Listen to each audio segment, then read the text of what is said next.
Well, good night, everyone. It's always a pleasure to be here with you on Advancing the Cause. And tonight we are going to be having a very deep discussion. But first, let me say happy birthday to all of those wonderful viewers who would have celebrated birthdays during this week. Starting last Wednesday to this Wednesday. Happy birthday to you. May you be blessed with long life, an additional portion of tolerance, wisdom, love, and care. Happy birthday to you. Those who were celebrating 95th birthday, 80th birthday, 65th birthday, 60th birthday, and all the birthdays. Happy birthday to you. And of course, we have to, on this program, we usually extend our condolences to those who have lost loved ones. And at this time, I personally would want to, on behalf of the Advancing the Cause team, to extend our deepest condolences to the Williamses family. We've lost Miss Yvette Williams just this week, former head teacher. The last school she was at, North Georgetown Primary School. What a wonderful soul. And we pray that God will grant the family members the comfort they need at this time. You know, Guyana is losing every day. And that woman, I can tell you, that woman was a woman of substance.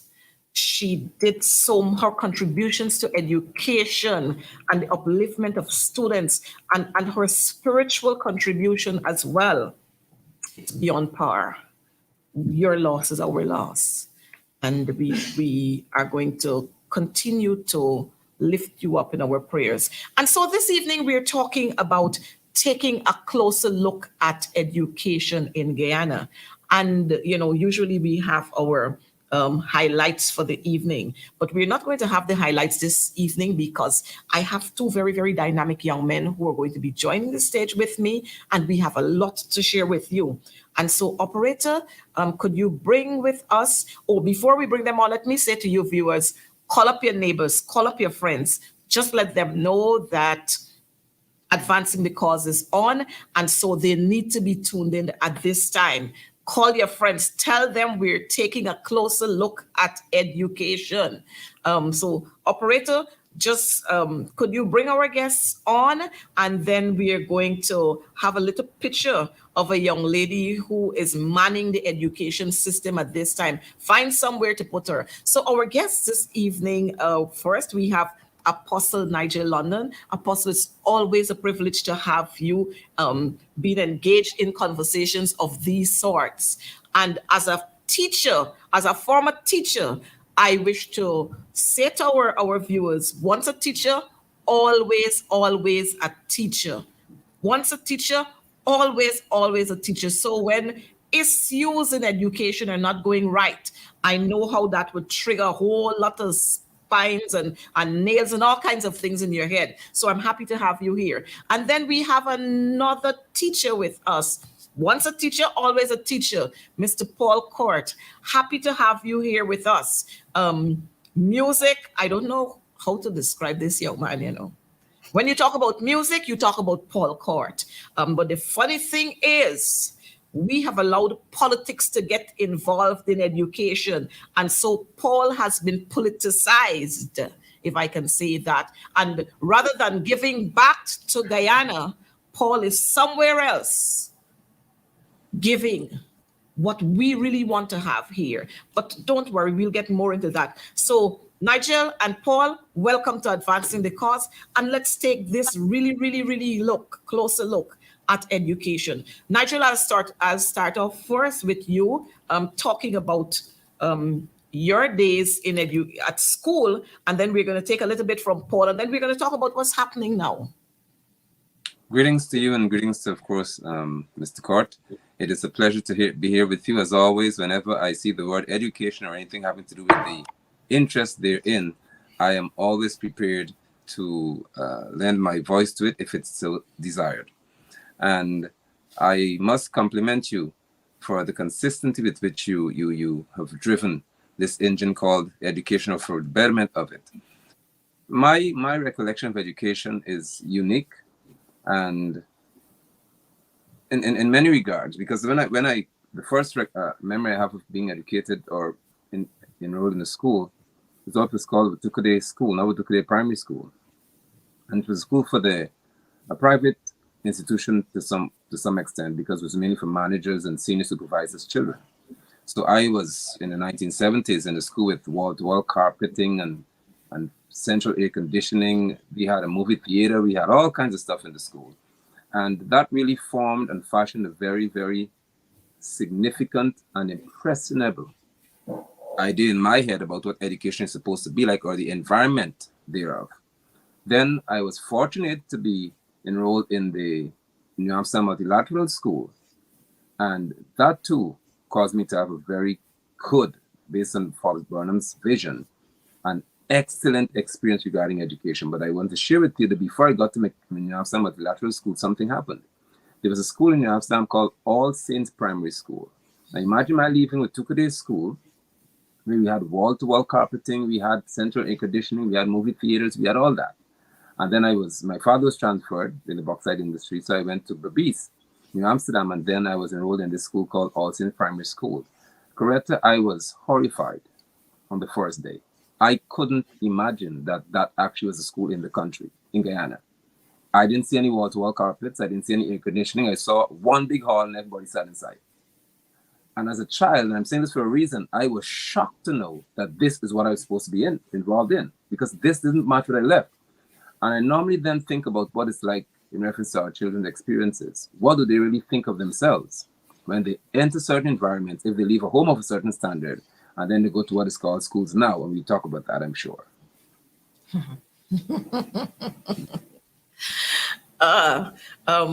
But what I wanted you to talk about, Nigel, and I think we'll talk about it a little more in the conversation. I wanted you to talk about your experience as a teacher as well. Well, as a teacher, I thought you said student. Oh, sorry, I was thinking as a student. That's fine. We'll talk about that. Paul, could we hear some of your experiences as a pupil, then as a student in secondary and at the tertiary level? All right. Let me say that I had a really, really good early childhood experience, because starting at nursery school, I'll never forget, I started at Mary Kids Nursery School, which no longer exists. It used to be on Dennis Street in Campbellville. And then because I moved to Kitty proper, went to Wendy's Nursery School, which also no longer exists. Wendy's Nursery School used to be downstairs at what used to be St. Thomas More Hostel, which belongs to the Catholics. I think it was recently resuscitated, and now it's a retirement home on Lamaha Street, Kitty. Well, downstairs there was Mary Kids Nursery School. And we had teachers who really loved what they did. I remember never forget teacher Iril Holder, who used to live in Bar Street, Kitty. She was the principal of the school. And she used to do really nice things for the children, including making fruit salads and all kinds of stuff, and making you really happy. So I enjoyed that. And then I went to F.E. Pollard Primary School, where we had one of the first Amerindians to become principal of a school. Her name was Elsa Cad, and she was from the Rupununi. And she was also a very sweet and kind lady, never spoke above a hush. And we used to always wonder how this little Amerindian lady would command a whole school without a microphone, right? But she was very soft-spoken, but very powerful. I'll never forget that she wasn't the kind to even wield a cane, but she had control. She never used to beat or anything like that. I mean, the only time I ever saw her give lashes was when the school patrols happened to be fighting on the street, and she considered that an embarrassment to the school. So, she beat them right in front of the whole school. It was the first time I ever saw Miss Cad ever hit anybody. But she was always very loving. And then we had a stalwart like Ruth Persico, the sister of Jean Persico, former union person like you. Then junior minister of education, a member of parliament, and all the rest of it. And so I had good, strong principles in my formative years because I'll never forget when we had common entrance to do. Ruth Persico put the fourth standard teachers to sit down, and she took over the common entrance class. I mean, those were the days when you got common entrance and it's the headmaster, headmistress teaching the class. That's the master teacher. Mhm. So I ended up going off to secondary school at Brickdam Secondary School. Um, and when I was done, I ended up teaching at Bishop's High School as my first teaching assignment. And I spent a very short time at Bishop's High School and then ended up at QC. I started to teach in 96. Went over to QC in 97 and, uh, and started working there. Now, the fact of the matter is that back then, things were very different. Our teacher's word was law. That's the very first thing. Um, that there was a lot more control. And I learned that very early from Maureen Messiah, who was fondly called the ninja at the time when she was teaching at Yeah, Bishop. Bishops. Um, Ninja, the very first day I went to school, she said to me, Mr. Court, the first thing I've got to tell you is that you must maintain control of your classes. If you do not maintain control, you quickly lose everything. So the first order of business is classroom management, right? You teach, you impart skills, knowledge, and attitudes. And if you don't take care of number three, number one and number two go through the window, right? Mhm. So I learned that very early. And so I was a stickler for discipline. I mean, you ask anybody I taught at Queen's College, I was feared. I mean, in hindsight, I tell myself that I didn't need to be as tough as I was, but then sometimes I say, you know what, the reason why I got my work done with very little difficulty is because I was tough. Nobody ever crossed me. So there's no time for foolishness or for play. I got my work done. And so that was my experience. And, I also taught in an environment where the teacher had the support of the principal. And therefore, you know, unless you were, egregiously wrong, you knew that if a matter had to go to the principal, you had a leg to stand on, So that was one of the very reassuring things. Of course, students back then thought that I was a holy terror. As a matter of fact, I was talking to somebody recently, I mean, like a month ago, who told me that a former student who will remain nameless because everybody would know who he is in Guyana told him Cort was the executioner. I said, well, if he means that I was the one wielding the cane, then he was right. He said, yeah, that man was serious. So I was that teacher. And I enjoyed my time when I was teaching. Went off to study and then got to realize, because I studied in the US, that, that was a completely different world. And by the time I had graduated and come back, with the mass exodus of teachers and things like those, I realized that education was slipping because the persons who held the institution together, they were the glue, the connective tissue, were the ones who were disappearing very fast. All the very experienced ones, the heads of department, people who had postgraduate qualifications were the ones who started to leave, in mid to late 1990s and into 2000s. So that when I came back to Queen's College in 2005, of a register of 57 or 58 full-time teachers, I could only recognize about 8 names. I couldn't believe that in 5 years, there was that kind of turnover.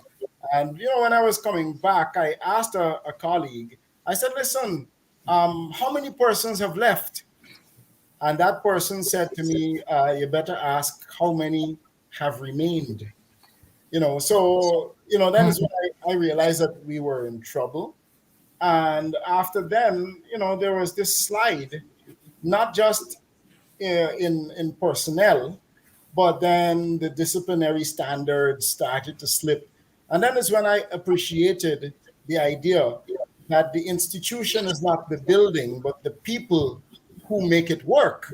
That is when I realized that, the discipline went down, not uh, because of any infrastructure or anything, but because the people who used to be there insisting on standards and holding the whole school together were no longer around. So Paul, I'm sure the viewers want to hear a little bit more about your take on what's happening now in education. And so we're going to start off by talking, having this little talk on readiness, school readiness. I know Nigel would have been there in the fields and even before the reopening of schools. And we saw after 2 months and more than 2 months, we saw some schools. One school I'm going to highlight first is Bamia, the school that is supposed to be built at Bamia. Nigel, if you would be able to tell us some of what is happening there. I don't know if the operator has the photographs to show us. There we saw big monies playing out. And let me say to our viewers that we're going to be very frank here tonight. Where a contractor or persons who claim to be in a contracting form, they were offered big monies to build a school, which would take off some of the load from somewhere. Nigel, could you tell us what is happening there? Yes, we have on the screen there the contractor. Yes, and I was among those who, at the onset, said that this is a disaster waiting to happen, because 347 million Ghana dollars would have been earmarked for this Bamia Primary School, and it was placed in the hands of Straight Construction Incorporated, the construction company. This person is known as a popular DJ, and overnight he became known as one who's qualified to build a school of that magnitude, one of the largest schools in Region 10. And I said it would not happen. It is impossible for them to do this. I remember there are those who hopped on the train and said that they're going to be offering the services and they'll be supervising and they'll be assisting. And here we are. When I checked in the school, I was supposed to go there today, but of course time didn't permit me to do so, to show everyone live what is there, because this school was supposed to be finished in July of 2023. We are in September, approaching the end of the month, and the school doesn't even have a roof on it. It doesn't even have a coat of paint on it. It has absolutely nothing in reference to preparation for electrical infrastructure, fittings, plumbing, and so on being ready. There's nothing in this school that can even make a dog reside in it or sit in it. And that's what we're dealing with here in reference to readiness. So we still have a case in which our children are displaced. Amelia's Ward Primary School, as I speak to you, which is supposed to be, some of the students will be filtered into the Bamia Primary School. They are in an environment where work is being done just because this school isn't finished. So the Amelia's Ward Primary School students are on a split or shift system, and the students are being taught while construction work is ongoing, because Bombay Primary School is not remotely close to being completed. And this man had the nerve to say that they'll be finished with this school within a few or 2 months. How? I own a construction company, and I can tell you that this is impossible. Not difficult.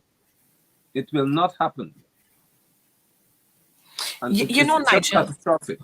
Sorry. Nigel, persons have been saying, and we've been complaining all along about these contracts that are being awarded. You don't see persons coming to do any survey. What you see happening is persons coming to turn the sod. The minister, of course, fancy girl and so always there and so. By the way, let me say to our viewers, she claims that I am obsessed with her. Nigel, I don't know if you could break that down for me and tell me what I mean, because I really know, why I would be obsessed with her. What I do is highlight the nonsense that she's doing. That's what I do. Correct. And so I don't know how I could be obsessed with this young lady, but she says I'm obsessed with her.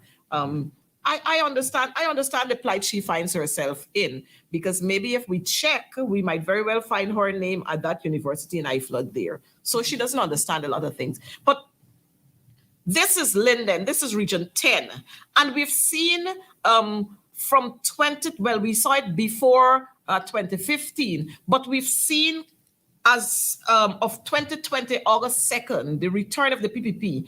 And we're seeing Linden, Region 10, as being a place where, or a region where the citizens, like the boys would say, they're getting payback for what they didn't do. Your take on that with regards to education? It seems to be the case, because if we're going to focus on that, that's what I do. I focus on how prepared our institutions are for learners and for teachers, and who are the ones that are vested with the responsibility to ensure that the environment itself, the learning environment, is fitting for our students and our teachers. And what's obvious is that the individuals who are given contracts, I call them cutbacks or paybacks, not contracts, and they're being made to have responsibility for construction, for maintenance, for repairs, and they are not even remotely close to being qualified to doing these things. And what I would like to think, or I would have hoped would have happened, is that they would be those of us who would have served in education at various capacities. My role would have been as an education supervisor with the SSRP to monitor school labs in construction. So I know exactly what I'm talking about, because it was my job to do so. So whenever I'm here about schools being built and so on, and I'm saying, okay, who's the contractor? I asked the question even the other day to Tukude Primary School, who is the contractor? What did they do, as you're speaking to, prior to coming here to do anything? How well did they investigate the issues that are being faced, and what are they going to do about it? Because there's certain critical questions to be asked. But when I notice who are being given contracts, I realize that you have to be dressed in a red shirt or red t-shirt, red hat, black pants, and you have to demonstrate now publicly that you are loyal to the PPP. It's no longer about what you qualify to do, it's about to whom you're loyal. And once an individual has to have political loyalty in order to be afforded the right or the opportunity to embark on a project like building a school or repairing a school or some aspect of infrastructural work, we are already in crisis mode. Because this is where individuals in Region 10, I know for sure, have to commit themselves to supporting the PPP Civic, or they shall not receive an opportunity to have these contracts. But at the end of the day, my argument still remains that if they're qualified to do what they're doing, and if they're capable of doing what they're doing, then let them do it. Because that's another argument. But they're not even qualified to do it. So they're getting cutbacks. Okay, since you supported us and you stood up and you got a problem, take this contract to do this. You go and build this one. You go do that one. And they're sharing things out as though it is their money, and they're sharing it with their children. Because as they said, everybody has to eat. And they're now eating at our expense. Well, Nigel, I just saw some comments from our viewers there, and the viewer was saying that it's just the PPP just sharing out taxpayers' money. And in some instances, it's payback for some of their friends, like you just said. But the big thing is, when we're constructing these schools, and I know Paul is going to come in at this point, when we're constructing our schools, I am not sure what do we do in terms of walkabout, in terms of consulting with the residents or the citizens whose children are going to be the persons, the ones benefiting from those schools. Do we ever consider the area, whether it's windy or not? And now, especially with the heat that we're having, how we are going to build, whether we are going to put lots of windows, whether we are going to put lots of fans, whether we are going to put air conditioning units. Is there ever any talk on that? No, there is. And Paul, please, if I can, because this is, sorry, Paul, but Bombay Primary School is a perfect example where you're building a concrete structure with no air conditioning. And Ali today spoke about global warming and the crisis that we face and that Guyana is suffering immensely, but yet one of the newest schools, a superstructure, has nothing in reference to air conditioning and proper ventilation, not even extractor fans. And so we have all these concrete structures being built to put our children in, and I call them little ovens. I could tell you this. Say what you want, yeah. Even if we go to our children or to the communities and ask them, what do you want? That doesn't solve the problem. We have to have people who specialize in these projects and they know exactly what is required based on the environment, as you said, based on certain factors that we know can directly influence the health and well-being of a child. So maybe say this quickly, please. Some structures were built in areas where it's wet, and that happened at Tuckaday Primary School and Tuckaday Nursery School. Guess what's happening? There's mold infestation because somebody wasn't smart enough to know that if you're building in a swamp, you have to at least protect the foundation. And mold is dangerous to our children's well-being. Parents didn't know that. The principal told me she doesn't understand why the child are just losing concentration. That's a sign of exposure to mold. Children cannot settle in the classroom. That's a sign of exposure to mold. Children have serious respiratory issues, many with asthmatic conditions. They always get flu-like symptoms. They feel sick. The teachers feel sick. They feel tired. Those are all signs that you've been exposed to mold. And what you know what to do? They paint the wall and wipe it off and say you're ready to go back.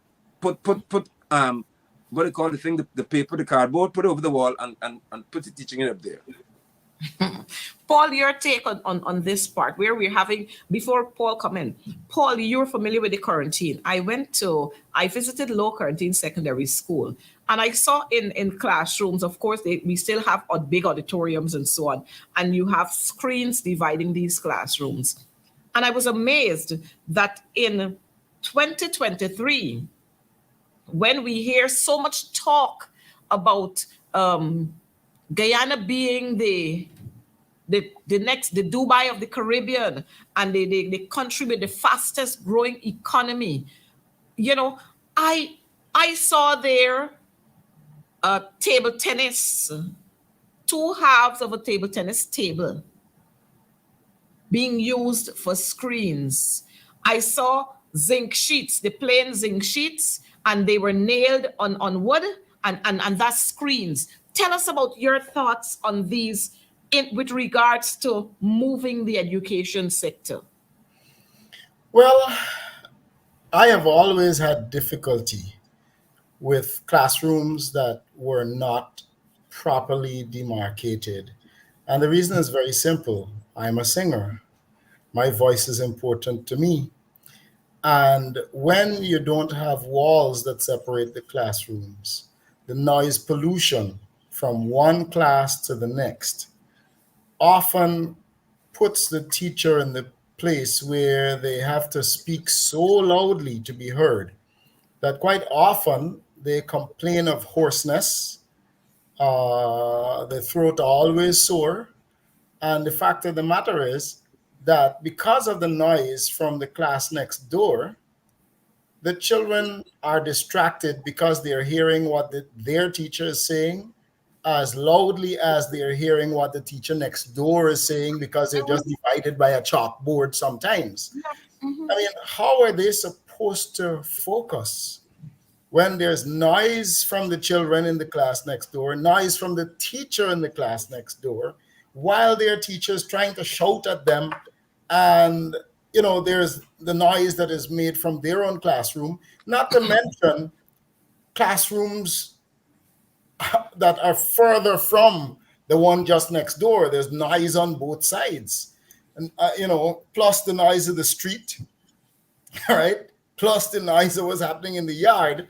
So I don't know how, in God's name, we still have schools that don't have walled classrooms to control filtering out noise pollution. That's one. And then the other thing that that bothers me is that children in Guyana are very bookish, right? Their education is really lopsided. I mean, they're doing academics. And my question is, when do they play? right? How do they play? Where do they play? And the way we build schools now, I mean, all they get is an academically driven education without any of the soft skills, the fine skills, the aesthetics. And it's one of the reasons, in spite of how great we feel about Guyana's academic performance, and it is outstanding, I know, but I was happy that my children had their primary school foundation in Trinidad. And the reason is very simple. They have a very, very balanced program. And your child doesn't have the opportunity to get bored with school because the school day is punctuated by activity, right? You have music in between classes, and that is apart from pan, steel pan, because Trinidad made it their policy to have pan in the classroom because that's their national instrument. So they do some music, they do some pan, then they have PE, and there are some schools that have made arrangements with private entities where in the middle of the school day, a bus picks the children up and carry them to some site off the campus to play some tennis, in the middle of the day. So they don't have book whole day, right? They get to go off, play, come back, right? Those who don't do tennis do football. Those who don't do football do karate. So when we don't see them with a million subjects, we feel good. Guyana got all these 20 how many subjects, but how rounded are those students? Right? And so, it goes back to the way the buildings are being built. Are we building facilities that have a badminton court inside or a table tennis court? Do they have a music room? Do they have a gymnasium, where the students could play indoor sports? Nothing, no forward planning. It's only square walls, like basically like a pen, like a barn, where you let the animals in. You drill them whole day, the brain working, nothing else. And then when you're done, the parents come and pick them up. The point is that we have to make rounded human beings who learn, who have skills that are not academic, social skills. They learn artistic skills, etc., so that we learn to develop the whole human being through the arts and sports. They learn healthy competition. They learn to get a good image of themselves when they get to be confident of doing something. So we're teaching them self-realization, a sense of pride. You're developing their emotional side. You're developing their team spirit, etc., etc. And those are things that you don't get by just doing book. So I'm really, really concerned about the direction of education. I mean, when you have 23 subjects, I know how these things go. I taught at Queen's College. Some children start lessons at 6 o'clock in the morning. I have a friend in particular who backs their car out of their garage at 5:30 in the morning because the class starting at 6. And some lessons going till 9 and 10 in the night. So that these children come out of school, they have all these subjects, and I don't know how functional they are as human beings, because their physical development is hampered because all they do is sit in school all day. They don't go and run and develop some muscles. They don't go out on the field and scream a little bit to get out some frustration when they play sport, etc. So, there are several things that are wrong with the way we are doing things. And unfortunately, we are the voices in the wilderness because, somebody is going to say, we can't even commend the good things that we see happening. We're according to the word of the lady, we're obsessed. But I want to have Nigel come in here because I remember Nigel at college. And I'm stepping off of the regular school here. I remember at college we had a place for what we call assembly, our assembly point, where we assembled and we raised the flag and we sang the national anthem and so, and the principal addressed us. But in our schools today, do we have that parking lot there where our children can stand when it's assembly time, Nigel? No, we don't. I have seen in many schools, even ones that are being recently built, they're not having any provision for that. They're not making provision for that. Children have to stand in the yard. I see one where the teachers will stand in the upper level, I think BEI, Burbis Education Institute, and the students have to stand on the ground in the sun at this time, in the dust and everything else. You stand outside at Tukude School. The children stand in the yard, in the sand. The teacher, the principal who dressed them will stand on it and just talk to them. So they don't even have that sense. That's not speaking to my experience. There's a sense that you have as a child about the quality of environment you find yourself in and how much you are worth based on that. So we don't have that because the people who are constructing or designing schools now, for some odd reason, do not seem to even think that that's important. In college, we had the parking lot. In Mackenzie High School, we had an auditorium, and we also have a parking lot. In the newest, in Multi, you have parking lots and auditoriums. But nowadays, you have stand outside, and we talk to you. So even something as simple as you've said it, to have a flag in a school compound, I don't know the last day I saw that in an average school. When we thought about national symbols, and the flag being one of them, I don't see it at the school. It's painted on a wall, a drawing on a wall, and it's on a piece of paper. And you know what? I'm sure you're going to agree with me, and our viewers are going to agree with me when I say that our education sector or the education system in Guyana is really, really, really taking a nosedive. Regardless of the 27 subjects and Guyana topping at CSEC, we're really not going anywhere. When we look at what is happening in our school systems, we don't have anywhere for the children to play in the schoolyard. Nowhere.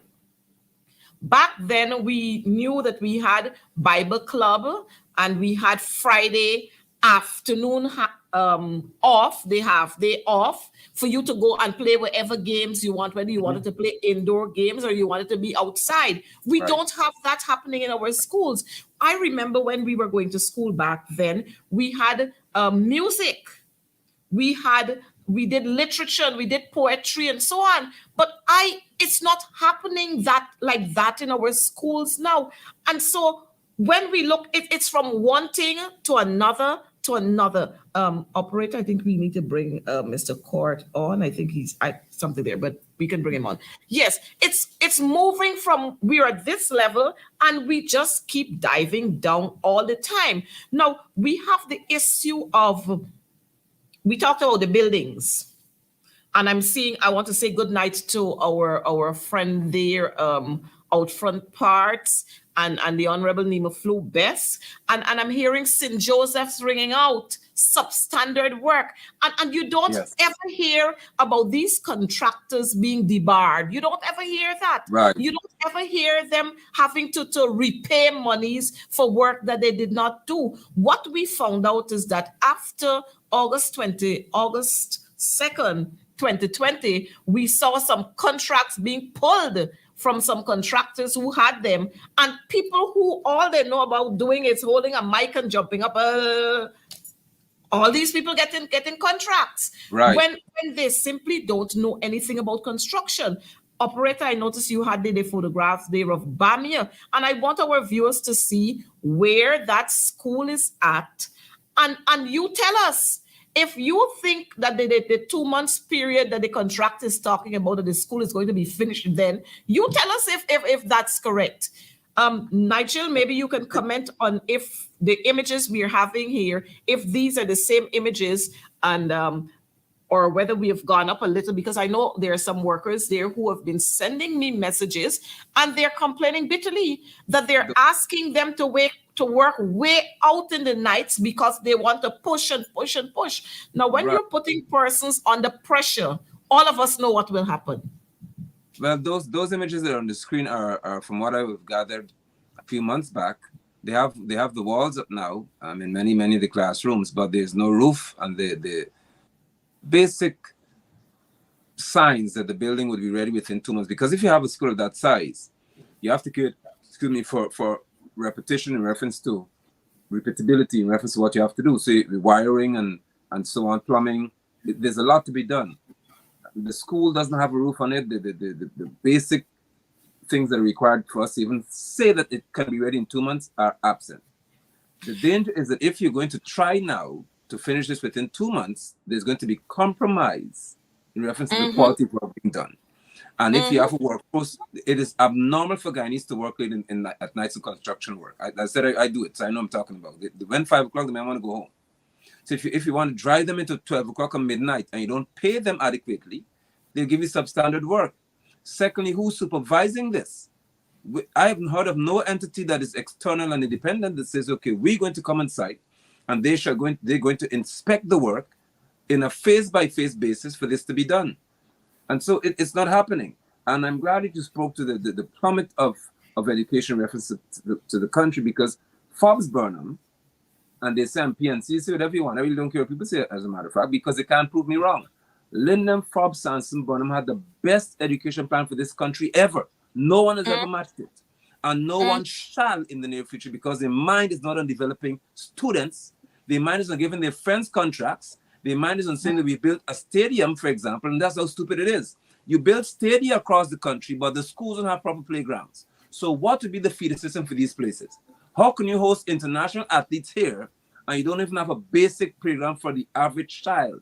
When I was in school, we had a school ground. Berbice High School had a ground for itself. BEI had a ground. You have some Lateral School had its own ground. Mackenzie High School had a ground. Nowadays, you have a little quadrangle in the middle of the school, and the students, you can't bring the whole school out there to play because it won't happen. I share this one with you, which I consider to be most disastrous. With Tukade Primary School, for example, and I kid you not, there is absolutely nowhere for the children to play safely. Nowhere. There's a plot of land opposite the school. I said to them years ago, why don't you take this plot of land, fence it, and have the children play there? You know what I was told? That is for some project where they'll have a park of some sort or something. And the students from the school must walk about 200 or so meters down the road where these big bush trucks are traveling to go play there, because somebody else wants to develop the ground right where the school is. That's what you're doing with reference to this government, this administration. They don't have vision for the small man. They have no vision for education. What they have is the means of saying we have 25, 27, 28 subjects, but dysfunctional individual school students. And maybe that's what they want. We were in a sad state. Paul, I want you to talk a little about what is happening, because I know you're up to date with what is happening in our school system, and I'd be happy for you to share with our viewers what is happening with regards to. We've spoken about the school buildings, but just recently we had a dorms fire which claimed the lives of 20 students. 19 students and a pupil. 20 innocent lives were just gone like that. Could you tell us, from your experience teaching overseas, what are the systems in place for security in our schools? Well, in the first place, you would never ever have at a boarding school windows that are grilled and children have no escape if there is a disaster. That's the very, very first thing that I've never seen anywhere where you have children. You know, that is something that is inexcusable and should never have happened. Um, in my experience, if it is that you have children who are errant, they go about their own business, they skip and get away and go do whatever they got to do, then the thing you do is you hire more personnel to supervise them. You don't grill the building to lock them in. It's a safety hazard. It's beyond me to think that somebody would have signed off on grilling a school and to have children locked in. I don't know what sort of dummy would ever come up with an idea like that. I mean, young people trying to find a way around the system is not new. Right? Everybody tries to test the system and get around whatever rules exist. Now, but I don't know how people are not in jail for doing that, but then the so-called or the alleged perpetrator, a minor, locked up, right? Put in jail, which should not happen in the first place, because of the foolish decisions of policymakers. You lock up the child when it's whoever decided to order the grill work on the school or to lock them in to go out to party who should be in jail. I don't know. I feel as if we're in some sort of a twilight zone, because nowhere else in the world have I ever seen that happen. It's disgusting. It's very, very disgusting. But I'm hoping that with that experience, we're not ever going to have a repeat. And I'm hoping that the contractors who are building schools now, that they have very clearly defined or labeled fire escapes. They have fire extinguishers in schools, and they have sand pots there or sand buckets. And one of the things we find happening in our schools is that, like you said earlier, Paul, we concentrate on the academic part of it. I remember at school, and Nigel, you would remember this too, we had fire drill. Fire drill is a thing of the past now. So we don't have these kinds of things happening in our schools. And so as soon as something happens, you have the children running helter-skelter, everybody running all over the place. And these are the things that we should have. The young lady who's manning the education ministry, these are the things that are supposed to be discussed with her officers, rather than cussing out everybody who who criticizes her on something, rather than implementing policies and looking at revising policies and so on. Her best mode of operation is to cuss everybody, and she talks about who doesn't like us and who always criticizing and who's politically driven, and a whole lot of foolishness you get from this young lady, the Honorable Priya Manik-Chan. Yes, Nigel, you can come in if you want here. Sure, I do recall, and that's why I speak to Burnham so much, and people say that he's had a great influence on me. He has, because he had sense. When I went to New Amsterdam Multilateral School and even CPC, especially the multilateral schools, on every floor there was a fire hose, not an extinguisher, the hose and an alarm. If it rings, that's what, or you had to assemble and pull the hose along the corridor. It could extend either way. Burnham did that without oil money. We had the hoses on every level. So if there's a fire, you had a hose, like the firemen, a little smaller that we can handle as students. You had the alarm. What you have now in the schools, absolutely nothing. Because the focus again is not on the quality of the children's lives. The focus is on who can get a contract here and there, and who can boast about having more subjects than the other, and who can say that they have proper teaching aids in the classroom that some supervisor likes. Forgetting that there's certain nuances that are so critical. Little things are so important to our children's well-being. And so when we look at the environment of the school and how they're constructed, they're not built with safety in mind. We have schools that are constructed now. I have photographs to show you. I think it was just on the screen, where you have in the grade 3 level, metal as the ceiling, painted black in a concrete building, and our children are sitting in there. You've got exposed wiring at the grade 2 building, in Wisberg Secondary School as well. You've got in all this, just about schools in Linden, exposed wires. Wires.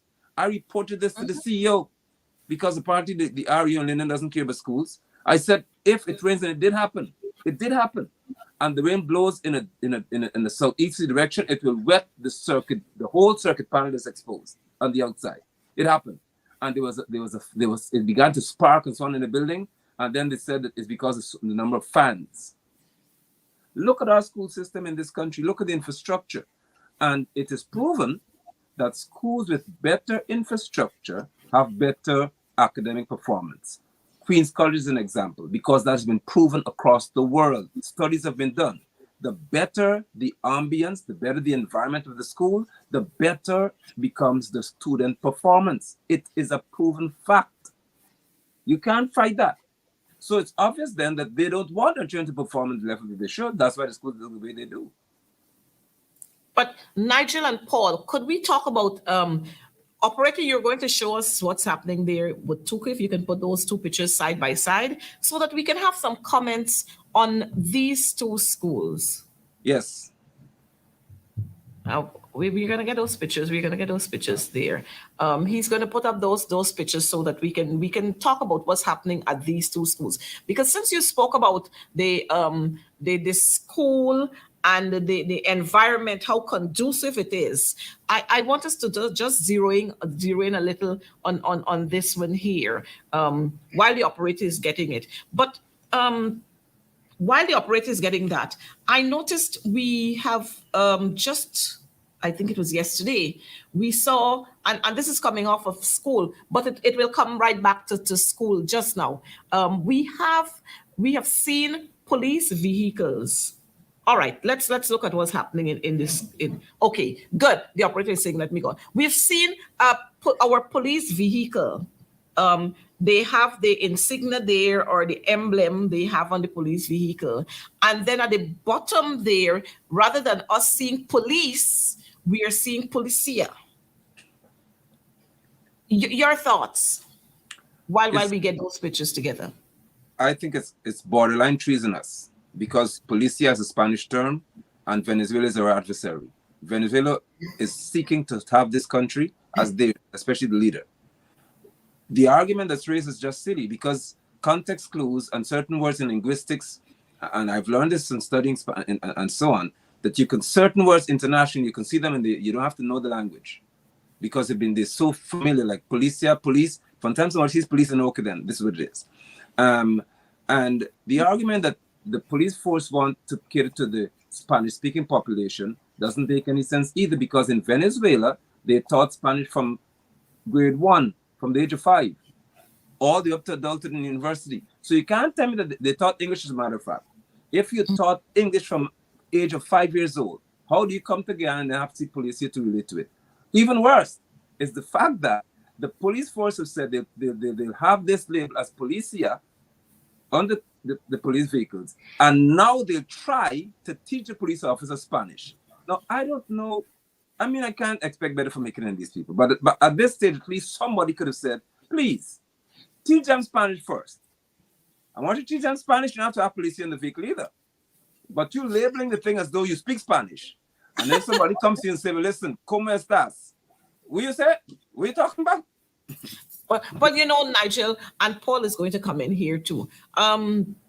We have seen this there. But the fact is, wherever you go across this world, from the time you see a man or a woman dressed in a particular uniform, you can already identify with them. And more so since Guyana is an English-speaking country, and like you said, Apostle, Venezuela is our adversary. As a matter of fact, today, I saw the president responding to a threat. Correct. So how is it that we want to facilitate all these kinds of things? And then just last week or maybe 2 weeks ago, we heard a big announcement from His Excellency. I noticed my viewers are saying, stop referring to them as honorable, stop referring to them as this. But we have to at some point give them that. I saw the president, or I heard the president saying Spanish will now be compulsory in all schools. Now, Nigel, you said it correct. We ain't do no training, but we put it on vehicles and we teaching in schools. Now, I remember when my days in school when we had tape recorders. Because I keep saying to folks, Spanish is not a subject that you can write on the chalkboard and the children copy. No. It's a practical subject. It's very Exactly. interactive. Mm-hmm. And so, Paul, share with us so our viewers will understand this whole craziness about teaching Spanish in school. Somebody just wake up one morning, we're teaching Spanish in school now. Spanish is compulsory.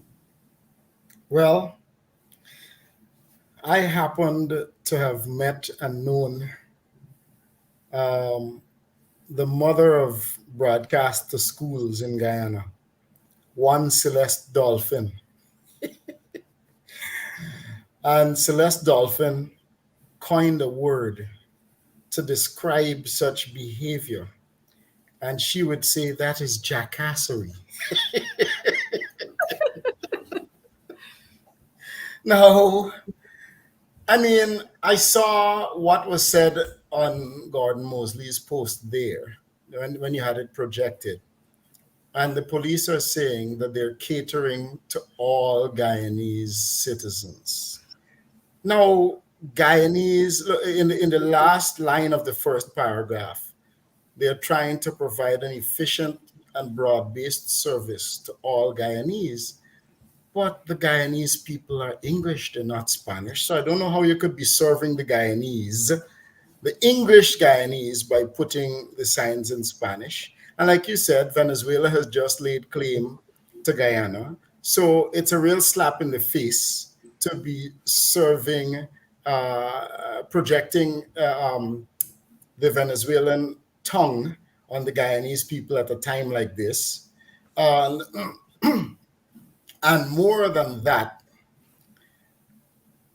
Guyanese, the police have got to first master the English language. You can try to teach them Spanish. When you look at the station diary and see the quality of some of the statements that some of them write. Now, I'm not speaking about all nor the majority of policemen in Guyana, but because of the salaries that policemen are paid, the profession does not attract the best academics. And like I said, you look at the quality of the reports written at some stations and the trouble they have at writing English. You're going to try to compel them to learn Spanish. And it's the same thing at the CXC level. We were talking about this just a while ago, that we concentrate on the high flyers, all the 23, 24 subjects and all of that. And we don't stop to look at our national pass rate. Okay? We look at the high flyers, but we don't stop and realize, wait a minute, the overwhelming majority of children in Guyana, the national pass rate in language and mathematics is not as high as we think. And there are efforts that have got to be made to shore that up first before we start to insist on proficiency in another language. Not saying that, we must learn Spanish. We must know the language of our neighbors so that we know what they're saying to us.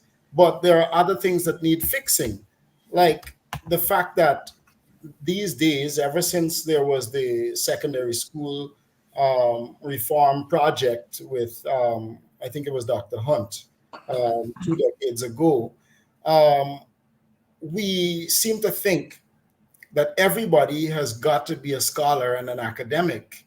And so we cut out the community high schools to make every secondary school a secondary school. And so you're forcing everybody into the academic arena when there are persons who have other inclinations and skills that we don't cater to when we just make a lopsided education system that is only concerned about academic achievements. And when we do that, we frustrate some students, and then we lose very good and useful citizens who could excel in other areas. And so, and because we end up frustrating some of them, we end up destroying them, because they end up coming out of school without subjects and without a skill either. So there are all kinds of things that could be done differently. And it's not rocket science. You can consult the educators and they will tell you. But the point is, I believe that there is no consultation. People just do and then think after. No thought goes into anything. Well, I'm happy, Paul. We had a little sidebar with this, with a little Spanish on the police vehicle. But I'm happy that you came on. You spoke about the schools that we're having, junior, secondary. All our schools have now been named. Most of our schools, community high schools, have now been brought on board, and so they're junior secondary schools. Nigel, you're going to tap in on this one. When we moved our schools from community high, when we canceled all our community high schools and our primary tops, and we made them junior secondary schools, was this a good move or not? Nigel? Thank you. It would have been a good move for some people. And as Paul said, it would have been a disaster for others. The idea and the concept about just transitioning from a community high to or primary top to now having the average school being labeled secondary school should have had with it provision made to accommodate the students who are not, as they say, academically inclined. I don't understand what the term means in some cases, because it's just what you get them to do. Because if you have more tech voc and so on being offered and you build that environment for them, then they would be inclined to do it because it's what they're skilled at, the tactile learners as they call. But if you just transition away from those environments where they learn skills and these different things in reference to trades, and put them in a classroom where they're now stuck on textbooks, then you fail the child. So I wouldn't say that altogether the move was bad. What was bad was what was lacking in reference to preparation for these children. And also, I should even say for some teachers, because we still have to understand that for our children to develop in certain areas, they have to have the necessary instruction from those who are capable of giving it to them. So it should be great to focus on how do we have teachers that are skilled enough to handle the children who would have come from the primary top, from the community high schools. How do we transition them to an environment whereby they're technically savvy, they want to learn certain things, trade with their hands? Do we have the means in every environment to accommodate that? Or special schools? Again, I go back to Burnham's vision. Build environment for the child to thrive in based on your national vision. If we want to produce students who are capable of functioning in a high-tech society, then build schools that facilitate that. And it wouldn't just be books all the time. So I would not say that it was a bad move altogether. It was just preparation was poor. Well, Nigel, I would want to say that, and I may be wrong, but I'm holding on to this. The move to transition or to transform all schools and make them junior secondary schools where all the students have to write CXC, in my mind, was a bad move. Because there was no thought process into doing that. And again, we go back again to what we've been talking about. When you do these things, it's corruption and more corruption and more corruption, and a way of getting people to be able to cipher off monies for themselves. And that's why we do these things. Because when we, Paul touched on it just now, if we look at the dropout rates we are having in our secondary schools, in our primary schools, we hear every year 15,000, 13,000. How many thousands are writing the grade 6 exams? Right. And when we go, by the time 5 years later, we're hearing 5,000 are writing CSEC, 8,000 are writing CSEC. Where are they? And nobody is asking where are the others? Nobody is asking. And then when we have the passes, we're hearing about the top 10 and the top 100. What happened to the last 1,000? Nobody is hearing about that. And so again, we know that all of us are not made the same. So some of us can use our hands well, and some of us can use our brains and write on paper. But this system doesn't cater for us. Hence the reason for us having the problems that we're having in schools. Just last week, I think it was, or maybe sometime, yes, last week, we saw the fights again. We saw a young man there stamping another one in his head. Yeah. You know, we saw a young lady bullying and hitting away on another one. Yeah.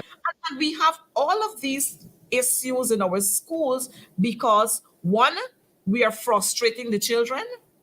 Two, we are frustrating our teachers.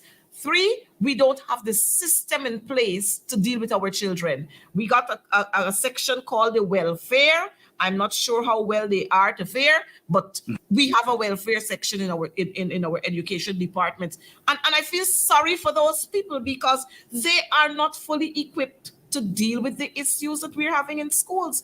We have our students, and I'm not saying that our students are the only students, but we have our students smoking marijuana in school. They're selling marijuana in school. They're selling all kind of Mali and all kind of things they're selling in schools. They're misbehaving in schools. They're threatening their teachers. They're assaulting teachers. They're assaulting their peers. And what do? We don't deal with these issues, but we find the Minister of Education and some of her officers, they jump at little insignificant things. They jump at, a teacher doesn't have notes of lessons completed for the day, and you write up the teacher. A teacher come in, and mind you, I'm not promoting lateness, and I'm not promoting teachers promoting that teachers should not have their work or that teachers must have their work. We are promoting, as a matter of fact, that teachers must have their work. They must be prepared for school. But for these little petty things, you hear the big noise about them. For little petty things like a teacher sending a child out of a class, we're hearing big noise about them. But they are not putting these systems in place to deal with these issues. Your comments, Paul and Nigel. Now, first thing, if the let me go back a little bit to the community high school model. The beautiful thing is that some children are not good test takers, which is why at common entrance they might have had a bad day, and it's not that they don't know their work. Under pressure, they just don't focus and can't produce, which is why in the community high school system there was a way of tracking the students' performance for the first 3 years, and provided there is consistent improvement, then that same child would be allowed to go to a regular secondary school in third form. So it's not as if persons who had a bad day were discarded. That's the very first thing. And if you couldn't get enough of a grade to get you into the regular secondary school system, there was the technical area that you could go to, GTI or GTIC or whatever it was called, right? And so there was always an avenue into which to channel the student. That's the very first thing. As regards the lack of social skills, one of the things that I took away from, you talk about Friday afternoon was half day. What I remember well is on Friday afternoons, we would sit and sing national songs for the 2 hours in the afternoon. And the one thing that those national songs taught you, well, the main thing was love of country and love of your fellow citizen. And I am certain that the intrinsic value of knowing how to treat your neighbor, your fellow countryman, and love for your country taught you that you don't kick and stomp another person because it's your fellow Guyanese. Mm-hmm. All of us have a country to build. You know, the message behind the music, it wasn't just the singing, it's what you left believing. You know, you had a certain high-mindedness about what it meant to be Guyanese and the kinds of behavior that was idealized in these songs, right? We, each of us, may show what Guyana's sons and daughters can be. You know, there was this sense of ambition. You know, you must cooperate. I want to serve my country. You know, oh, I love my country, Guyana. You know, glad that I was born in Guyana. And, you know, if children were still singing and believing and thinking those things, their behavior would be different. You know, so it's the intrinsic curriculum that is missing. All we care about is the extrinsic. We don't, you know, we don't realize that there was more to singing than just singing. It was conditioning. It was calming the savage beasts, according to Shakespeare, right? He said that music had the power to calm the savage beast, you know, and that is true today. I mean, I'm not calling anybody's child a savage beast, but the point is that the soft skills condition the human being, and that is the purpose of non-academic subjects in the curriculum, which, like we said, there's no room for. You do PE, you learn discipline. You have to listen to the coach. You have to stand up and not fidget because we're focusing here. You know, same thing if you're singing in a choir. You got 300 children in the choir, or 60 or 80. There's one teacher standing in front, and when the teacher is there, there's no fidgeting and there's no talking. Again, you're teaching respect for authority inadvertently through the exercise of singing. You know, you get to learn that when an adult is in front, you stand up and be quiet. You know, all of those things affect behavior in society. You know, you know, so we're robbing the children of so many life skills by not diversifying the curriculum. Thanks, Paul. We have a call on the line. Let me just take this caller before we bring Nigel in. Caller, good night to you. Thanks for calling. Hi, good evening, everyone. My take on this whole situation when it comes to the level of which our educational system has dropped to, it has to do with the poverty level in Guyana. If you have 51% of the people living under the poverty margin, what do you expect? Pressure is on the parents, pressure is on the teachers, pressure in all areas and directions. Those who have the money, they can afford to send their children to private schools and they can get some sort of results. And even if you look at the children that goes to Saints, those that goes to QC, Bishop, all the high schools, all the top schools in the country, if you check their parents, you will see their parents are reasonably well off because they can afford it. Now, if you have a country where people are promoting poverty by not paying attention to your citizens, you cannot expect better. This thing has to be addressed from that level. Because if you want the country to move forward, you have to think about education on a holistic level.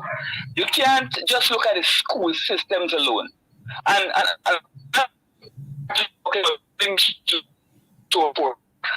am a builder. I want to keep up when building, the first see which direction the wind is coming from, because you have to arrange the building in such a way that the building is cool because this is a climatic. Climatic condition in Guyana is a hot one. Now, when you have these, I don't know what I call them. I don't call them contractors. I don't call them builders. They're nothing else but robbers. When you have these robbers taking on these tasks of building this building, there's nothing expected more than the inadequacy that is produced. These people are destroying this nation, and it is a sad situation. It is a very, very, very sad situation. And I think to myself that if we really, really, really want to do something about this, we have to look no further than ourselves right here in Guyana. We have to look to each other, come up with a real plan, rather than run into the white man for all of our help that we have right here. That is what I think personally, and that is my contribution. Thank you very much. Thank you for calling. Good night. Nigel, we take you. I don't know if you want to respond to the caller first, or you're going to say what you have to say. I'll speak to the matter because it's so important when you spoke to what's happening in our schools now, and I become, to some teachers, an enemy of theirs, but that's all right. I recall during my years of being a student that I've never, ever, ever been to a party where I saw one of my teachers. Never. I've never been to anywhere where I saw my teacher bend over and broke off your back, broke up this stinky leg, anything. Mm-hmm. I have never seen a teacher of mine drunk at the road corner, especially females. There was a particular decorum about them. And the way they conducted themselves, even the men, made me realize that I couldn't behave in a particular manner because I couldn't say to them, but I saw you last night. Even when we had school fairs that we had disco, you didn't see the teachers in the disco with us doing anything funny. They were the policemen. They let us do the dancing.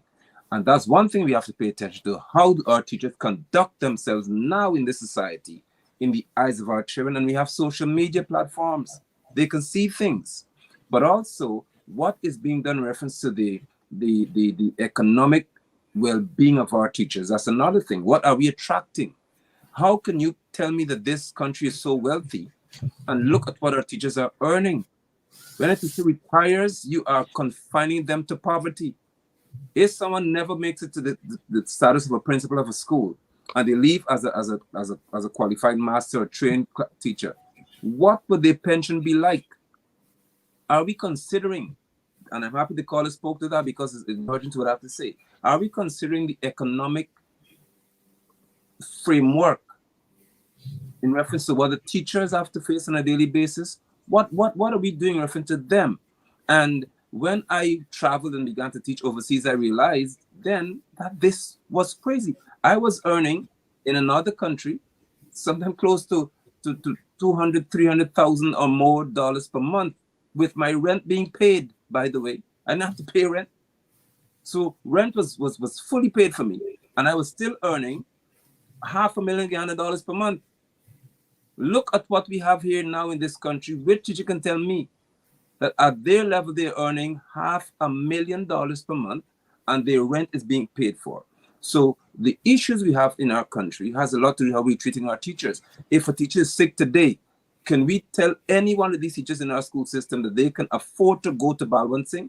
Ali's wife went to a hospital to make a private hospital to make her baby. Can any teacher in our school system say that they can genuinely, honestly, without lessons and all the exorbitant fees on their salary alone, can they afford health care? Can they afford an annual checkup? So there are many factors that will cause now us to attract a particular quality of people, and then for certain teachers to say, well, you're not paying me, so I must go and police children. Why should I pay attention to how children are behaving? Why should I invest so much of myself into these children if I know that should one of them hit me in the head with a stick, I don't even have any benefit from the Ministry of Education? So it is far-reaching. It is far-reaching when you do not take care of your teachers, as I'm saying here. I also would like to suggest, why should a teacher not have duty-free concession? Why not? What disqualifies them? When they are molding the nation, so that's how you treat people who mold the nation, that they're not qualified to have certain basic benefits. We would only attract to the system that which they think about themselves as being, okay, I can be in here because that's all I can do at the moment. But if I have a better option, I'm gone. And that's exactly what happened in 2090s and so on. If you said there's a better option for me, I'm leaving. But before that, I remember at Mackenzie High School where I was a student, the Bauxite Company used to subsidize the teacher's salary. So everyone wanted to teach at Mackenzie High School and Watukude School because those two teachers were the highest paid in Guyana. And what did they produce? Me. Right. So we have to appreciate the fact that if you handle them well enough, you get the best out of them. If you treat them as if they don't matter, by right, they should tell you, well, if I don't matter, then what else should I do? Well, we spoke about what is happening in terms of the students, and I wanted us to conclude on that before we talked about the teachers, but then you brought up the teachers. But I was looking at I don't know, operator, could you put that picture up there for the two pictures, and then we look at the other ones with the printing. We have to talk about this printing of these exercise books and these textbooks, because it's not resting well with me, and it's not the first time we're having it under the PPP government. It's not the first time we're having it. So the whole thing about education is a complete package, and so it deals with the learners, it deals with the practitioners who are the teachers, it deals with the buildings that we call schools, it deals with the parents and other major stakeholders. So it's a complete package, not that one, the classrooms. So it's a complete package. And let me take this word from the president. It's a comprehensive package. So we can't deal with one aspect and don't deal with the other, or deal with three aspects and we don't deal with the other. Right. It's like your body. If you cut your finger, then the entire body doesn't function properly because it feels it. And I don't know why the folks in the PPP feel that they can consult with the teachers and not consult with their union. Right. I don't know why they feel that they can build tall buildings and don't put proper furniture in the buildings, don't have proper textbooks there, don't pay teachers well, and everything is going to be merry and nice. But I want us to look at these two classrooms that we are having. We have here Watukude Primary School, and we have Nations. Mind you, and Nigel, you would know this, and Paul, you would know that we don't have a problem with where anybody wants to send their child. But let me say this. If I am the Minister of Education, my child must be in the public schools. Correct. Because I am promoting public education. And if I am promoting public education and my children going somewhere else, I am saying to the nation, I have no faith in the public system. Correct. So the president is here, but this is where our children at Watukude Primary, these are the furniture that they have to sit on. Operator, I don't know if you can bring that up a little more for us.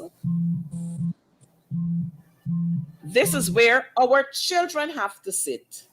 But this is where another set of children are sitting. And we talk about one Guyana.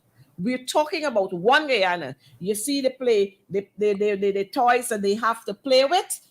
I wonder if Watukude Primary got those same toys. And so we'll take our comments. We'll take our comments on this, Nigel and Paul. But I would have taken these images. And the grade 3 furnace is my son's classroom, so I can speak firsthand. And I'm also the chairman of the PTA, and so I can speak firsthand. I also taught at the School of the Nations for a while, so I can surely speak firsthand. And you see, there's an air conditioning unit in Finale's son's classroom, and that, well, I don't care whose son it is in that classroom. But look at Watukude Primary School, the public school. What impression must my child have when, as his father, this is where I take him every day? Look at where he's sitting. When he sees something like this, what does it tell us about the president's mind towards my child? In an oil-rich economy. Now we have the roundabout with the spotless Jaguar. $61 million, at least boasting all the time about infrastructure. That could have purchased 500 air conditioning units for schools across Guyana. Mm-hmm. Ashley Singh went to Parliament, and Mm-hmm. they're hitting the trillion, 1 point something trillion dollar mark by the end of this year because he's going back for more money again. Jagdi will say, but Yes, they come cannot for one day say, October. Mm-hmm. they can't say that they're going to come into this to equip every school with, because they don't, GPL can't even function if you do that. But at the end of the day, tell us that you're serious about our children. The yellow furniture you see here, the teachers have to paint this. Yeah. The blue wall is because that building was infested with mold. I'm telling from first-hand experience here. It was infested with mold. They came and cleaned it, say, okay, then paint it, and they painted it blue. And they painted the ceiling black. Look at the other classroom. This doesn't lend itself to our children in the public school. Well, Come on. Look at the public school. Look at the private school. And by the way, they said with Tukaday School Primary School, the Tukaday Primary School NGSA results would have plummeted this year. Why? I made the point already. What environment do you have the children in? Look at this. We expect them to do. and so we preach. This is the one Guyana that is being preached. One Yes, Guyana. one Paul, Guyana. your take. One Guyana. Well, in the first place, the colors that you put in a room affect mood, believe it or not. And in addition to mood, it affects the kind of lighting you have in the building. And I don't know who in their right mind would paint a roof black to give what kind of light in the room. That's the very first thing. The second thing is you can tell that the classroom there in that Watuka classroom is not divided by walls, which we were talking about earlier, where there's competing sound, whereas the other classroom is well walled off and sealed off. And so right away, you have clear contrast and an environment that is not conducive to comfortable learning. And I mean, the previous speaker and yourself talked about the teachers, and that brings me to the point where people have got to learn that the school, the institution, is not the building. It's the people in there who make the wheels turn. And if the human beings that operate the machine, the school, are not happy and not content, they can't give of their best, right?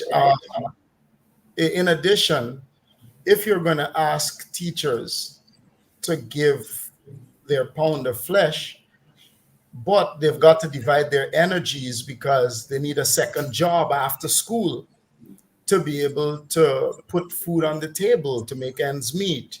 These teachers can't have their notes ready and prepared.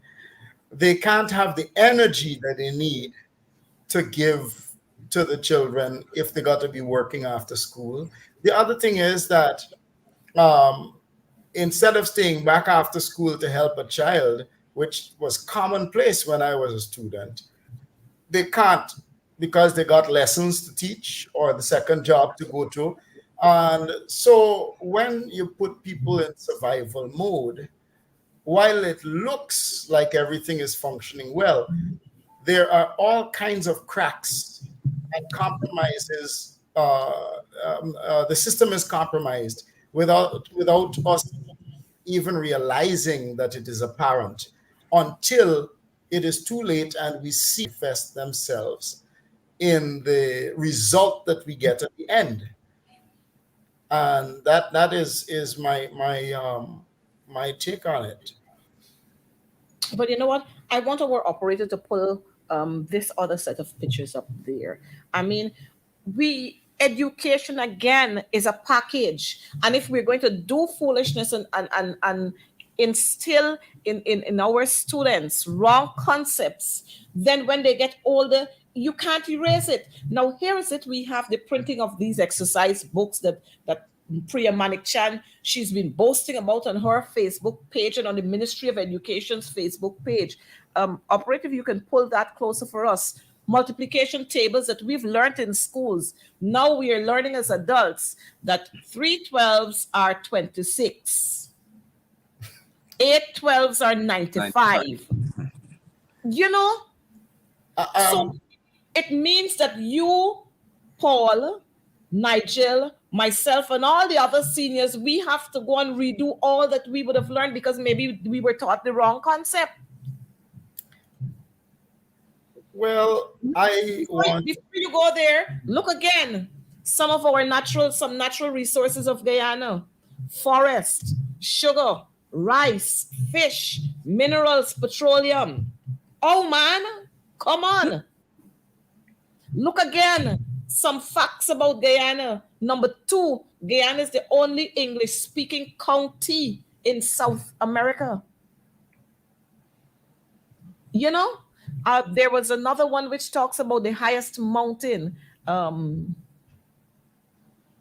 Roraima is the highest mountain in Guyana. What we doing to our children? Are we setting up our children to fail? Are we doing this intentionally? Because this is not the first. We had a whole load of nursery school, what they call the big books. That whole production had to be pulled and billions of dollars were spent. Up to a day like today, I've not heard of the education officer, the proofreader, the producer, the nobody who signed on to the contract. I've not heard of any of them being disciplined, you know? And this is what we are faced with. And then, hold on, and now we want to talk about bringing Spanish into the schools when we can't get simple English right. What are we really doing? Yeah. Kaitro Falls is not the largest one-drop fall. It's the highest single drop fall. It's not the largest. And, you know, I don't know.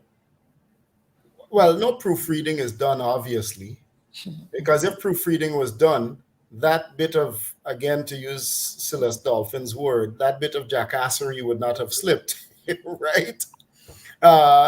The second thing I wanted to say is, do these people who even come up with these facts have any knowledge or sense? It's just people being given money to do stupidness. Paul, ask Priya. Ask Priya. No, because I'm saying you give somebody exercise books to make, and the persons who are supplying these facts clearly has no knowledge whatsoever, because they don't even know what a natural resource is. Because if you know what a natural resource is, then you'd know that rice, sugar, and fish are not natural resources. Because from what I remember from primary school geography and social studies, is that a natural resource is a thing that once extracted cannot be replaced, because of course it takes so many thousands and millions of years to be formed that there's no way that it is going to be replenished in our lifetimes, in several lifetimes. That's why it's called it's a non-renewable resource.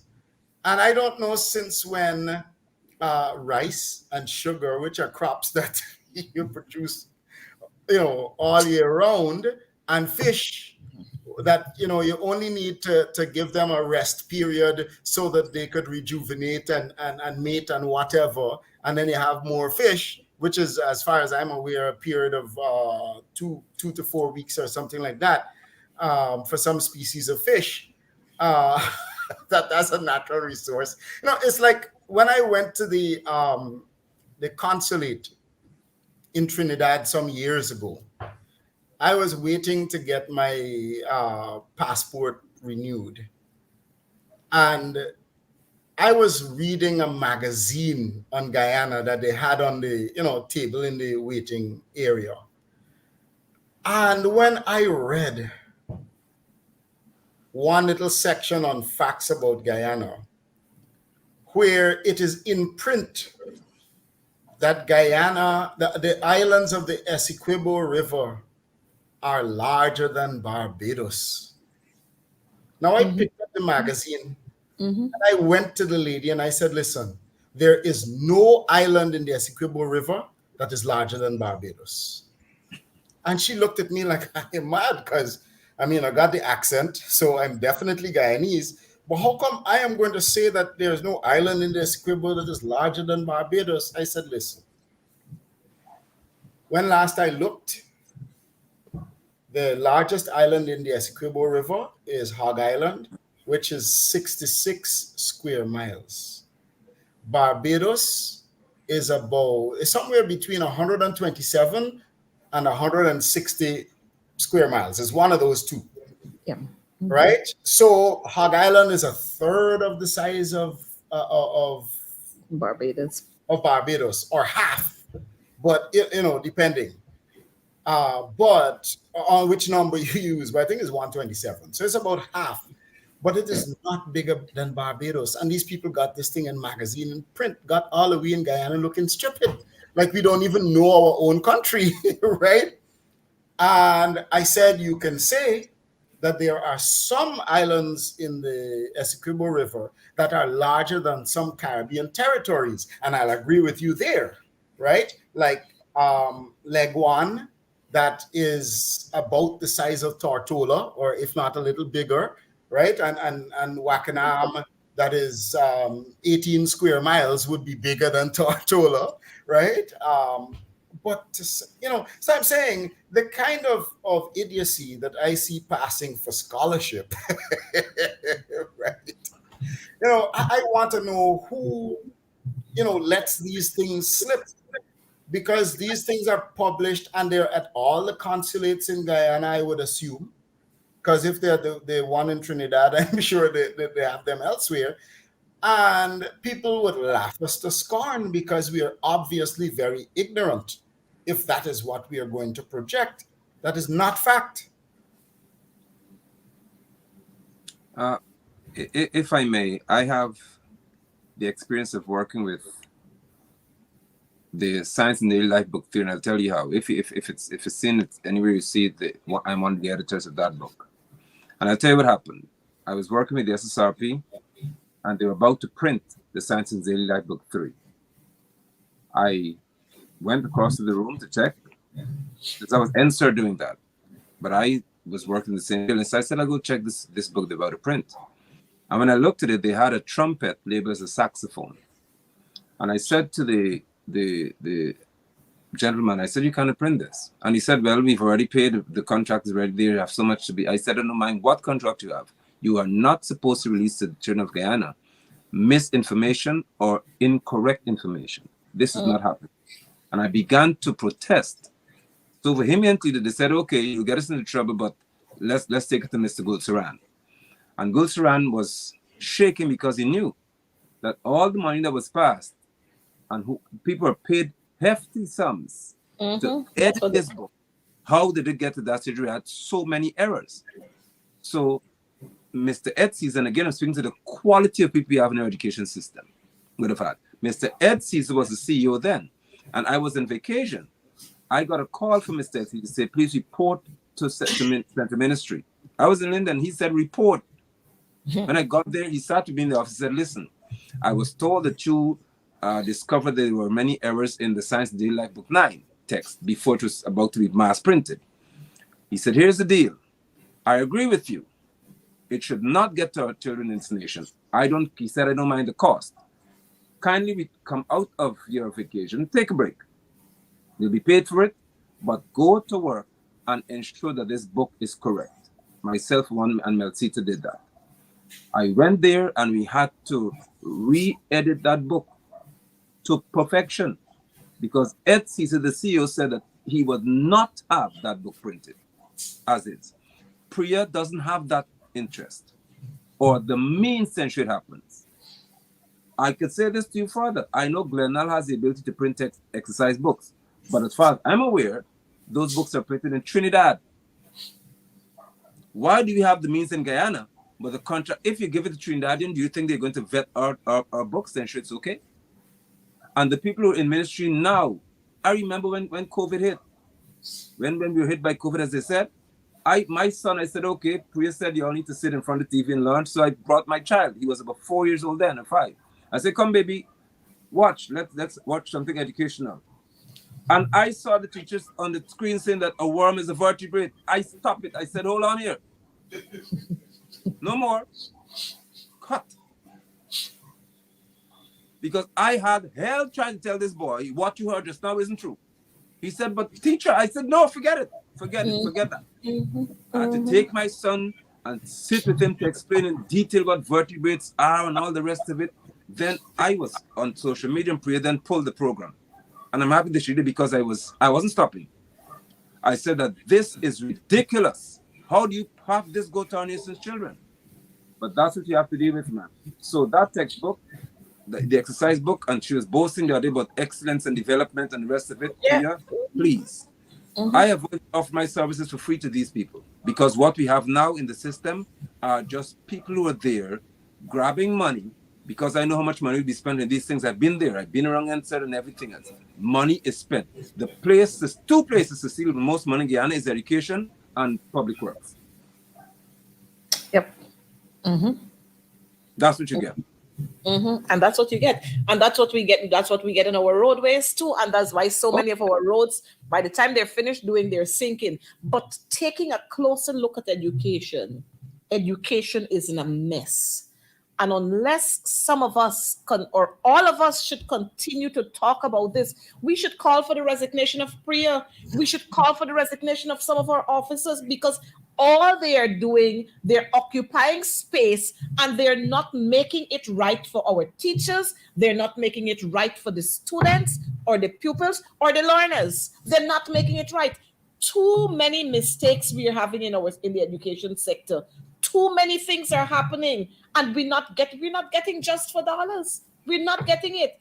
And so, Paul, we'll take you. I know our time is running away from us and we have to do this again because we have to continue to take a closer look at education. You know, I have nothing against any government in Guyana, whether they are Indian or Black, PPP or PNC, so long as there are sensible people doing sensible things.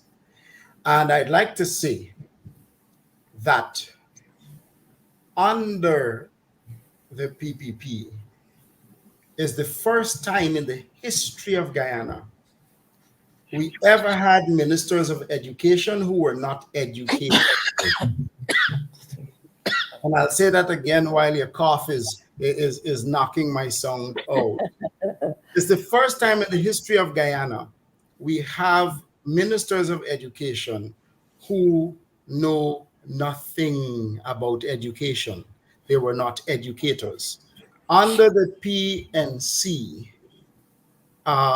all of the education ministers were themselves educators, which is why you couldn't get past them because it was no poke. I mean, you had Dale Bisnott, who was a minister of religion. Then you had Sheikh Baksh. Now you got a lawyer who ain't got a track record as an educator. What do we expect? We have education ministers who have never been educators, and they're making policy decisions. I mean, you had the likes of Cicely Baird, Derek Bernard, and others, Shirley Field Ridley, Ranjit Chandy Singh. Yeah. Who were educators. All right, you had Desiree Fox, God rest her soul, who was junior minister or minister within the ministry, who was an educator, but she wasn't the one making the big decisions. But you've had consistently ministers of education who know nothing about the process of learning. Do we expect something different? Well, this is what we have. This is what we have, and this is what we've got to live with. But let me say to you, we don't have to live with this. No. We have to let our voices be heard. We have to highlight these defaults every time we see them, because at the end of the day, history will record us as leading our children astray. And we cannot afford to do that. Rather than investing in our human resources, we prefer to invest in tall buildings, huge buildings. Oh, we're constructing a school. It costs so much. It costs so much. Even if you have 5 learners in that school, big school you're constructing. And where we're supposed to be directing the monies to, we're not. I just saw a viewer there talking about CPC, and we're not going to touch that because that's a sore. We can't go there tonight. But CPC is in shambles. Our trainee teachers are under pressure because they continue to pay lecturers $1,000 and $1,200 to lecture at the college. So if you let me say this. The PPP government, all they're interested in is quantity and not quality, because we often hear the boast about, first time ever we are going to be sending through 2,500 teachers out of the training college. 4,000 teachers have enlisted themselves. But tell me what is happening there. Absolutely zero is happening there when they go through training college. And Nigel, when we were at college, the paces we went through, the lecturers we had there, and you could always go and sit and talk to them. It's $1,200 and $1,000 they're paying these lecturers. And you know what? The qualified lecturers are leaving. Right. And so we prefer to gamble with competence and in experience. That's what we prefer to do. So we pull in experience and allow competence to go. The same thing is happening. I'm learning the same thing is happening at President's College, at Queen's College, where we are sending off. We have some retirees there who know the system inside out.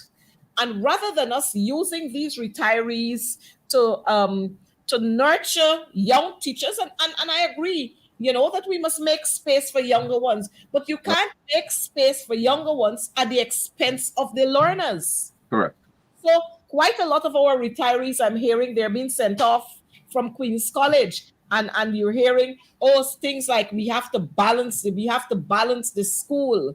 Too many of one race. This is nonsense, big time.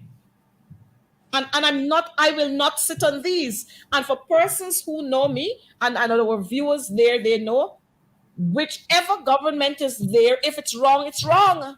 Right. And I'm not going to sit and polish anything because it's the coalition and it's the PPP. If it's wrong, it's absolutely wrong. At the end of the day, I don't want to have to grill up my home.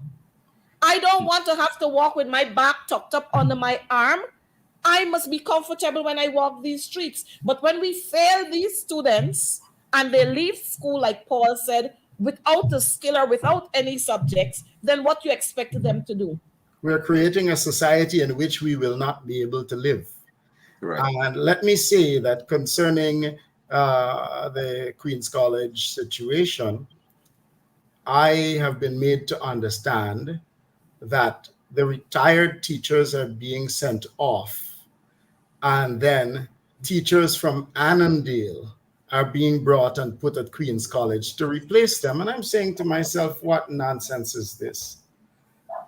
And they're retired teachers from Annandale, mind you. So you're moving off one set of retirees to replace them with another set, is what I'm told. I'm just hoping that that is not the truth. You know, I'm saying, what? So you're moving one set of retirees to bring another set?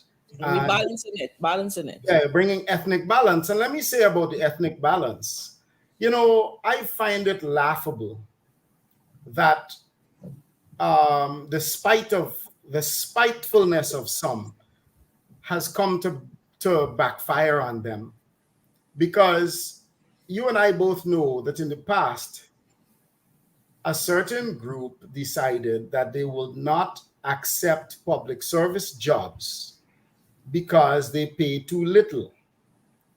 They'd rather go and either do their own business or, I don't know, throw paddy or whatever, than work for the dog wages that public servants used to get. Mm-hmm. So what ended up happening was the ethnic imbalance was created then, where you got the people who are called dogs all the time doing the dog work for dog money. And now that you have plenty of them in place, you're crying about ethnic imbalance for jobs you never wanted. You know, I don't understand that. So now you're going to force and corrupt a whole system to try to force balance, to correct a problem that you created. And in the process, you know, you're compromising the whole system just because we want warm bodies of a certain type in position now. I don't know. Well, you know, next week the following week, I'm going to get for you the senior positions and who hold these senior positions within the education sector. I'm going to publish that next week. But Nigel, I'm going to take your closing remarks. And I noticed one of our viewers saying they were embarrassed today because the president was giving a speech of his life and he was struggling to pronounce words. Well, we know that's customary, you know. It's nothing strange. The only thing is that as Guyanese, we are embarrassed as Guyanese. Nigel, we take you. Your mic, we're not hearing you.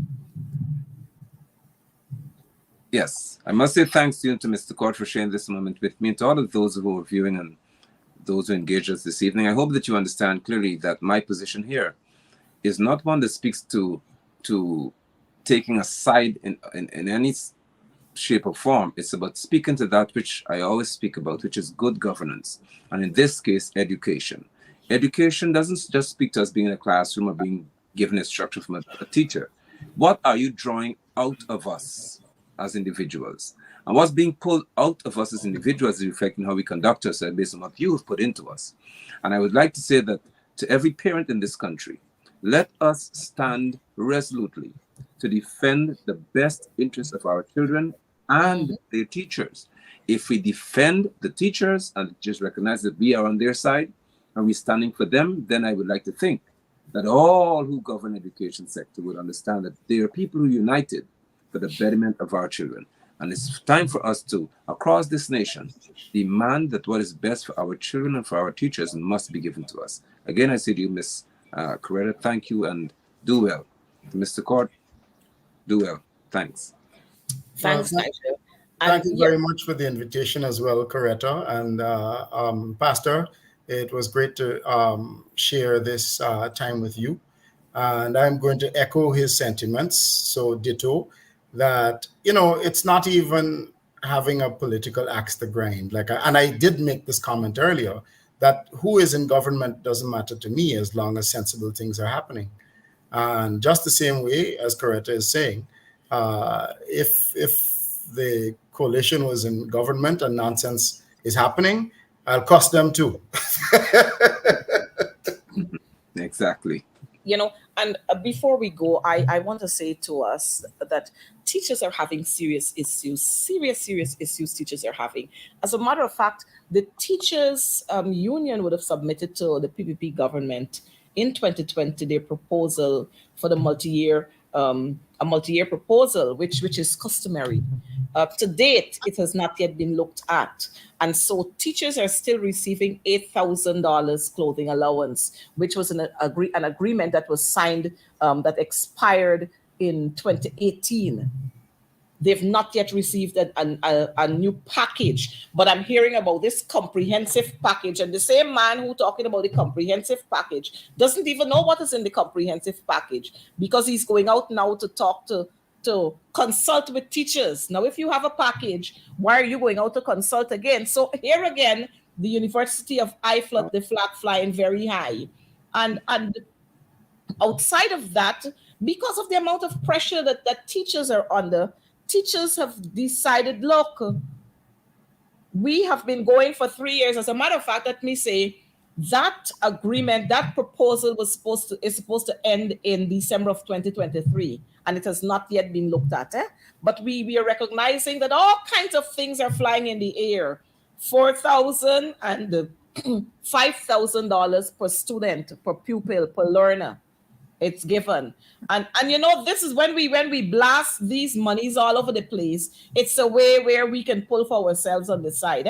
Because when we cater for 10,000 learners, and we know we only have 6,500 in the system, we know where the other part of the money is going. But what I found very stupid about this is that here we have a Minister of Education walking all over this country with cash monies. And they're giving these monies to head teachers. $2.5 million, $2.1 million, $3 million, 1.8. Now, just let's suppose while one of these head teacher is heading out in a taxi or something, somebody stop them, somebody collect this money, who is going to be blamed? Is it that the head teacher will have to repay this money? Because you know what you'll hear? The head teacher set it up. Right. But what about structure? What about structure? You just dole money out, or don't people have to submit a list of needs, and based on, because every school situation is different. You'd give on a needs basis to do this thing or that thing. But you're just walking with the money and you're just saying, okay, this for you and that for you. It's just the same way that Spanish is going to be implemented in schools. Same thing. You know, we went to Parliament the other day, and supplementary budget, and they got more monies, and so this is the rollout. That's where you get it. Yes. So teachers are given cash in their hands, and they have to leave whichever point they have to assemble at, and then return to their schools with cash in their hands. Now, and these are the people who talk about because we care. You know, if you care about head teachers, you wouldn't put them in danger. And I want to say to our head teachers, be very mindful of what you're doing. Because if those monies happen to disappear, you are going to be held accountable. I don't know why we want to put monies into our teachers' hands. Why we want to put monies in our teachers' hands? You know, and we're talking about $4,000 and $5,000 per child. But we'll talk about that not this Wednesday, but the following Wednesday. We'll have to come back here, Nigel and Paul, and we have to talk some more about this. We have to talk about the Madia issue. We have to talk about the COI after you would have cleared all the debris from the site. I don't know why we're still having a COI, but this is the PPP, and they feel that they can always spray smoke screen out there and come and, you know, put it in front of everybody's face, and people don't understand the game that they are playing. Now, we're not finished with that Spanish thing, because we got to talk about that again. But viewers, I want to thank you so much for being here with us. You make our program interesting. Nigel and Paul, thank you so much for being here with us. I'll see you again here on this stage in 2 weeks' time, because we have to talk some more about education, because without an educated nation, we know what will happen. And we're seeing it every day. The murders, the cars that are being driven on the road, the way the minibuses are driving on the road, the way our pedestrians are walking the streets, we are seeing the amount of accidents we're having. And of course, we have to talk about all these schools where you're having fire at all of these schools. And there's no one that is being held, and you can't hear about the report and all of that. So viewers, thank you once again for being here with us. Be very careful when you walk the streets. I know your water is a problem. on and off of water flow. I know the electricity is another problem, and then you have to pay huge bills at the end of the month. But thank you so much for being here with us. Continue to be good Guyanese citizens, and let's speak out against these ills, because we're not only speaking for what's happening now, but we are paving a way for our children and our grandchildren and our great-grandchildren. So take care of yourselves, and God bless you. Have a good night.